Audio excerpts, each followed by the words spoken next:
everyone. We are here today at the Girls and Women's Workshop for the National Coalition of 100 Black Women Long Island Chapter. Today my topic is going to be about obesity, and we're going to talk about obesity in women and girls and what's the impact of obesity. My name is Dr. Michele C. Reed.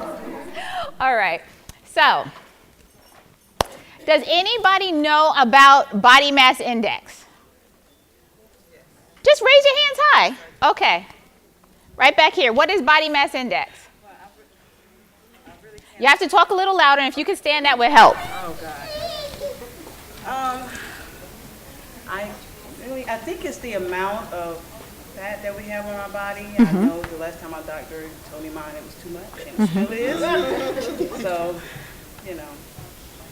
that's pretty much what I think it is. Okay. So body mass index is a tool that we use to check to see what your percentage of your body weight is fat.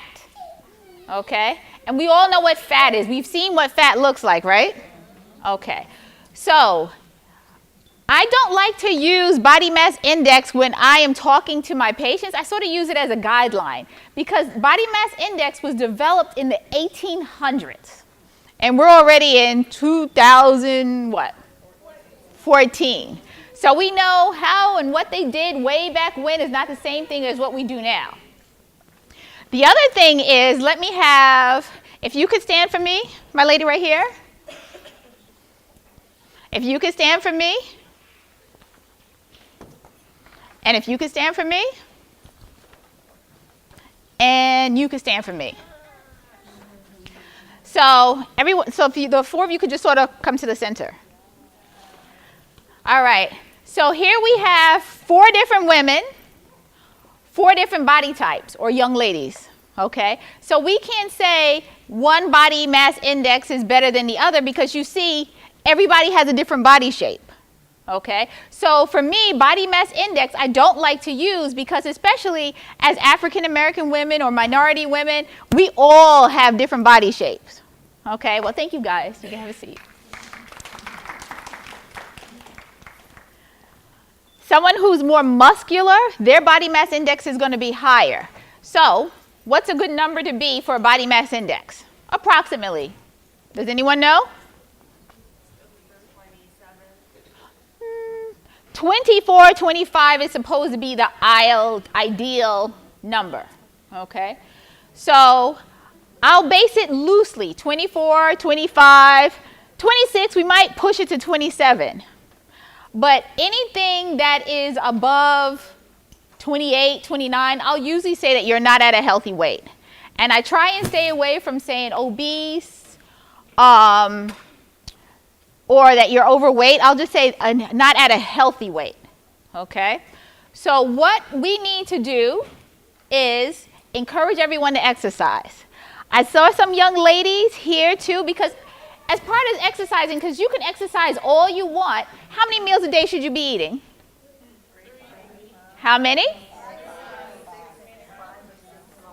Okay, I won't want to say you Miss Lazy, but Miss L over here was saying 4 to 6 meals a day, small meals. So ideally, if you can do 4 to 6 small meals throughout the day, that would be fine. But for some of us, it's hard for us to even eat 3 meals a day. So if you're not eating 3 meals a day, I encourage you to start to eat 3 meals a day. Who here eats breakfast? Show your hands up high. Nothing to be ashamed about. Okay.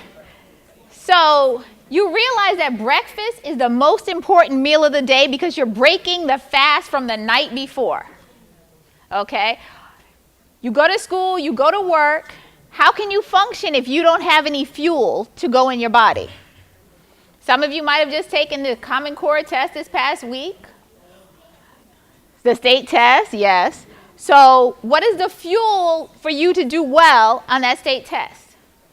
And then the older women who are here, what is your fuel to get through that meeting that you're sitting at that could be very boring, but you're just sitting there in the meeting for 1-2 hours? You need fuel. I encourage our young people who are here, make sure your parents eat breakfast with you. Okay? What did you say? Why don't you eat breakfast, my lady? I don't have time. Oh, you got to take care of the kids and everything, right? Okay, she said that she's too busy to eat in the morning because she has to get to school. But what's your name? Kayla. So Lady K, how can you function if you don't eat? Well, you know what? You need to start to eat because your body needs to eat on a regular schedule. If you don't eat on a regular schedule and you're thinking, oh, I'm going to eat 2 meals a day, I'm going to lose weight, you're not going to lose weight. Your body needs to eat on a regular schedule in order for you to lose weight. Question? I'm going to talk to your mother personally about you not eating breakfast. We're going to talk to her.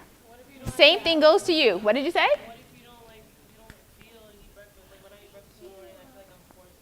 Okay, so then you know what you need to do is just have something, a little something. Even if you have like a piece of fruit or a little yogurt, that's better than nothing.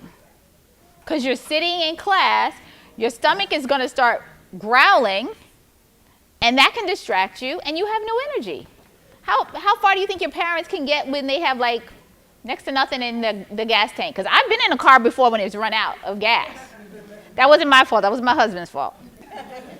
So I know what it's like. So your body is the same way. So it's important for you to eat. Now, I heard one over here saying 8. Okay, at least 8 glasses. And especially those who exercise, I encourage you to have more than 8 glasses because you should probably have 8 to 10, maybe to 12 glasses, depending on how much you sweat. Somebody said 12 ounces. 12 ounces is not enough. Okay, because when you sweat, you lose the fluid inside of you, and you have to replace it. Okay, what we're doing over here today is we're going to do like a little piggyback from one I'm going to say runner. You see that? From one speaker to another speaker to another speaker. But for me, I'm very honored and privileged to come before you guys because I think 2 years ago when I participated, I was in the process of running. I was running more so on my own, but since then I joined Black Girls Run. And since I've been with Black Girls Run, it's not for everybody. Everybody doesn't have to run, but you can walk. But that's been sort of my inspiration to like, okay, get out of the bed. It's 5:45 in the morning. We need to be meeting. And from there, I can actually, make sure you don't flash me here. I can actually say, I'll probably have to go out and get a new buckle, or a new belt, because I'm at the last hole. So I went 1, 2, 3, 4 holes. So I'm not saying I'm the fastest runner. I'm not saying I'm the slowest one either. But you have to find what exercise you like to do. So if you like to dance alone in the house by yourself, just do that.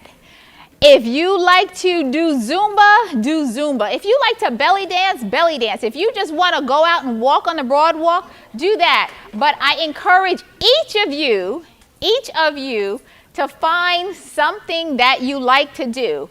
And what I have, if anybody wants that, is I do have some tape measures which are used to measure your body mass index. I'll probably put them out outside there. But basically, if your body mass index, if your waist circumference is above a 35, you're at an increased risk for diabetes, high blood pressure, prediabetes, heart attack, and stroke. So our goal is to make sure that we're all a perfect 35 or smaller. 35 or smaller. Okay? And if I can do it, you can do it too. I said to get to it, not just around it. But that should be our goal because we're all busy. We all have so many different options and so many different things. But I encourage you to embrace your body. And I say that because I simply care about what you do, but do you really care?